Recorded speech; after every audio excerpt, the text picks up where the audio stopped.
আয়াত নাযিল হয় তখন যেসব মুমিনগণ ছিলেন এই দুনিয়াতে পৃথিবীতে তাদেরকে কি বলা হয়? সাহাবায়ে কেরাম রাদিয়াল্লাহু তাআলা আনহুম, ঠিক কি না? তখন কি তাবেঈনরা ছিল? তাবেঈনদের জামানায় কোরআন নাযিল হয়নি। সাহাবায়ে কেরাম অর্থাৎ আল্লাহ রাসূলের সঙ্গীগণ তারা ছিলেন, আর রাসূলের প্রতি ওহী হচ্ছিল, কোরআনুল কারীম নাযিল হচ্ছিল। তাহলে আল্লাহ মুমিনদের রাস্তার কথা বলছেন, তাহলে কোন মুমিনদের কথা বলছেন? সাহাবায়ে কেরামের কথা বলছেন। আজকে 1200, 1300, 1400, 1500 বছর পরের মুমিনদের কথা বলা হয়নি। এই মুমিনদেরকে আইডিয়াল বলা হয়নি, কারণ এরা অনেকেই ধর্মকে, দিনকে বিকৃত করেছে। তাহলে আইডিয়াল মুমিন, আদর্শ মুমিন, অনুসরণীয় মুমিন, যাদের পথে চললে মুক্তি পাবেন, তাদের কথা বলা হয়েছে? সাহাবায়ে কেরামগণের কথা বলা হয়েছে।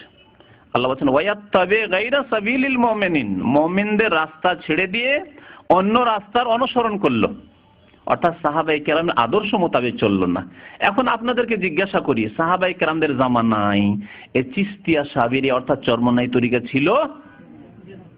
ছিল সরসিনা তরিকা? ছিল মুজাদ্দিদি তরিকা? ছিল নকশবন্দি তরিকা?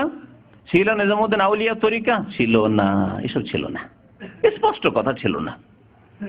কারণ এই লোকগুলি যাদের নামে নামকরণ হয়েছে, কারণ শুরু করব এই সাবেরিয়া নাম যে হয়েছে আলাউদ্দিন সাবেরের ঘটনা দিয়ে শুরু করব, শিরকি ঘটনা দিয়ে। তো যখন ছিল না, তাহলে বোঝা যাচ্ছে যে যারা এসব রাস্তায়, চরমনাই রাস্তায় চলে, শর্ষিনা রাস্তায় চলে, এই চিশতি নকশবন্দি এসব রাস্তায় চলে, তারা মুমিনগণ সাহাবায়ে কেরামের রাস্তা ছেড়ে দিয়ে অন্য রাস্তার অনুসরণ করে ফেলেছে। ওয়ায়াত্তাবি গায়রা সাবিলিল মুমিনিন, মুমিনগণের রাস্তা ছেড়ে দিয়ে অন্য রাস্তার অনুসরণ করে ফেলেছে। আল্লাহ বলছেন তাদেরকে কি করব?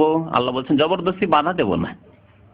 অন্য রাস্তায় চলে গেছে, আমি তাদেরকে বাধা দেব না জবরদস্তি। আল্লাহর নীতিমালা এই নয়, জবরদস্তি করে আল্লাহ হিদায়াত করেন না কাউকে।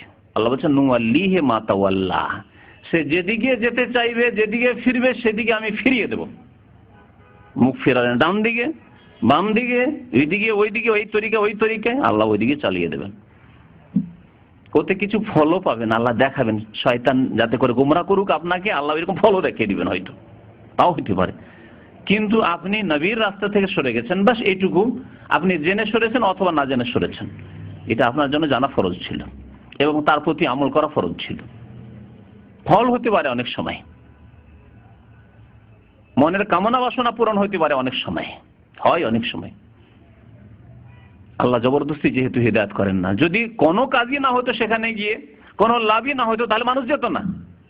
কিছু লোক যেত, ধর ওখানে গিয়ে লাভ হয় না, মাজারে গিয়ে লাভ হয় না, তাহলে যেত না। এই ব্যবসা বন্ধ হয়ে যেত, ইবলিস শয়তানের ব্যবসা বন্ধ হয়ে যেত, শিরকি কুফরি ব্যবসা বন্ধ হয়ে যেত, তাহলে জাহান্নাম খালি থেকে যেত। আল্লাহ জাহান্নামকে ভরবেন, তাই বলছেন ওয়ালাউ শি'না লাআতাইনা কুল্লা নাফসিন হুদাহা।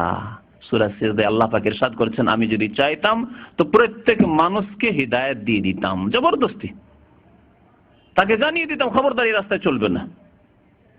যেভাবে হোক আল্লাহ জানিয়ে দিতেন, ফেরেশতার মাধ্যমে হোক, আর কোনো এক জায়গায় ভালো শিক্ষা দিয়ে হোক, যেমনই ওই কাজে গেছে তেমনই সাথে সাথে পানিশমেন্ট হয়ে গেল, হুঁশ হয়ে গেল। না, আল্লাহ পাক ওইভাবে পৃথিবীতে সংশোধন করেন না মানুষের। লা আতাইনা কুল্লা নাফসিন হুদাহা ওয়ালাকিন হাক্কাল কাউলু মিন্নি, তবে আমার পক্ষ থেকে যে কথা স্পষ্ট হয়ে গেছে, আমার পক্ষ থেকে যে কথা স্পষ্ট, তা হচ্ছে লা আমলা আন্না জাহান্নাম, আমি জাহান্নামের সাথে ওয়াদা করেছি, জাহান্নামকে আমি পরিপূর্ণ করে ভর্তি করব, মিনাল জিন্নাতি ওয়ান নাসি আজমাইন, জিন দিয়ে, এই জিনদের মধ্যেকার যেগুলো শয়তান, ইবলিসের চেলা, যেগুলিকে দেখতে পায় না, তাদেরকে দিয়ে আল্লাহ ভরবেন, ওয়ান নাসে, এবং মানুষকে দিয়ে আল্লাহ জাহান্নামকে ভরবেন। তাহলে জাহান্নাম ভর্তি হবে, জান্নাত খালি থাকবে। হাদিসে রয়েছে জান্নাতে, সমস্ত জান্নাতীরা চলে যাওয়ার পরেও বহু জায়গায় খালি থেকে যাবে। সহিহ বুখারী হাদিস রয়েছে, আল্লাহ পাক রব্বুল আলামিন একটি সৃষ্টি তৈরি করবেন, তাদেরকে দিয়ে জান্নাতের ওই খালি জায়গাগুলি পূরণ করবেন আল্লাহ পাক রব্বুল আলামিন। তাহলে জান্নাত খালি থাকার কথা বলা হয়েছে, জাহান্নাম খালি থাকবে না। তো আল্লাহ বলছেন নুওয়াল্লিহি মা তাওয়াল্লা, যেদিকে ফিরতে চাইবে সেদিকে ফিরিয়ে দেবো, নুসলিহি জাহান্নাম। এইভাবে যখন ভুল পথে চলে যাবে, ভুল তরিকা ধরে নেবে, নবীর তরিকা বাদ দিয়ে, নুসলিহি জাহান্নাম, তাদেরকে আমি দাখিল করব, প্রবিষ্ট করব জাহান্নামে। ওয়াসাআত মাসিরা, এবং বড়ই নোংরা জঘন্য স্থান হচ্ছে জাহান্নাম, যাতে কোনো মঙ্গল নেই, কল্যাণ নেই। ওয়াসাআত মাসিরা। এখন আসুন বেশি আর কথা লম্বা না করে মাঝে মাঝে কোরআন এবং হাদিসের সেই দলিলগুলি পেশ করব যেগুলির বিরোধী কথাবার্তা রয়েছে এই চরমনাই তরিকায় এবং তাদের কিতাবাদিতে।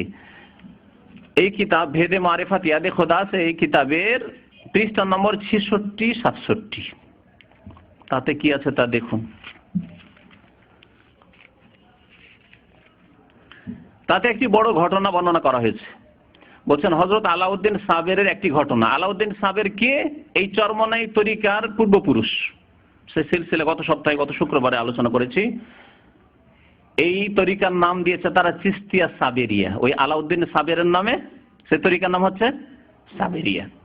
এই আলাউদ্দিন সাবেরের অবস্থা শোনেন, তারা কি তামাশা করতো ধর্মের নামে। বলছেন হযরত আলাউদ্দিনের জীবনের ভিতরে লেখা আছে, যে জীবনের ভিতরে লেখা আছে, তাহলে কোরআন হাদিসের কথা নয় এগুলি। হ্যাঁ, লিখে দিয়েছে। কারো জীবনীতে যা লিখবেন তাই ছাপবে। আজকাল দোষীকে নির্দোষী করে ইতিহাস লেখা হচ্ছে, আর নির্দোষীকে দোষী করে ইতিহাস লেখা হচ্ছে।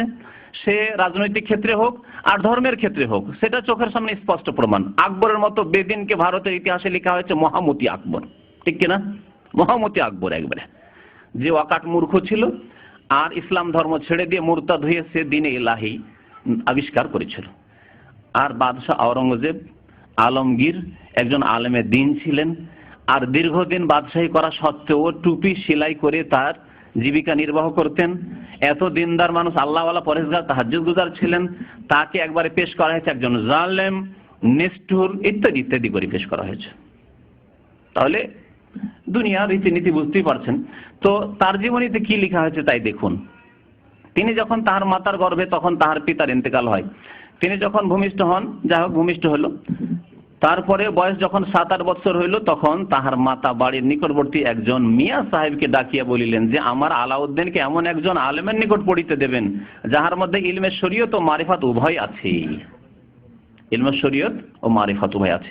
এর আগে আলোচনায় বলেছি যে দ্বীনকে, ইসলামকে বিভক্ত করা এইভাবে যে মারিফাত আলাদা, মারিফাত একটা জিনিস আছে যেটা আলেমরা যায় না। শরীয়তের আলেম হলো বুখারী মুসলিম পড়েও জানা যায় না, আর কোরআনের তাফসীর পড়েও জানা যায় না। শরীয়তের আলেমরা জানতেন না। সুতরাং ইমাম আবু হানিফা, শাফি, মালিক, আহমদ তারা শরীয়তের, ফিকহ, আকীদার এসবের তো আলেম ছিলেন।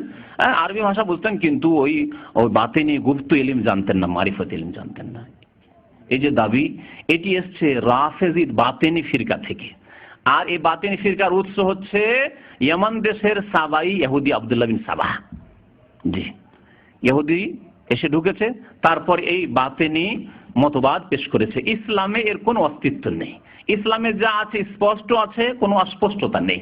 এবং নবী করিম সাল্লাল্লাহু আলাইহি ওয়াসাল্লামের উপর যা দিন নাযিল হয়েছে স্পষ্টভাবে খোলাখুলি সমস্ত সাহাবার সামনে বয়ান করেছেন। খাস করে দুই একজনকে বলেছেন যে তোমরা লুকিয়ে রাখবে, এটা হচ্ছে বাতিনি ইলম, এটা হচ্ছে মারিফতি ইলম, সবাইকে দেবে না।